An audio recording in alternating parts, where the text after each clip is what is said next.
ஈரமான ஒரு சொல் போதுமடி காதல் என்று சொல். மாதமெல்லாம் மார்கழியாகுமடி நேசம் தந்து போனான்.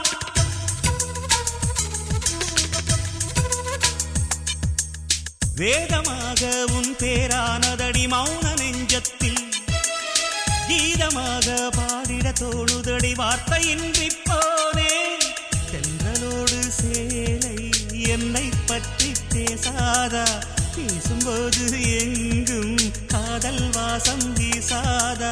மடியினில் சாய்ந்து பேசும் காலம் அடடா இன்றே வாராதா. உன்னை தந்த நாளில் என்னில் பூக்கள் பூக்கும் அன்பே. காந்த மண்ணில் மழையாக வா கண்ணே. ஆனந்தம் நீதான் என்று கண்டேன் முன்னே. உனை இமையாமல் பார்க்கும் ஆவல் கொண்டு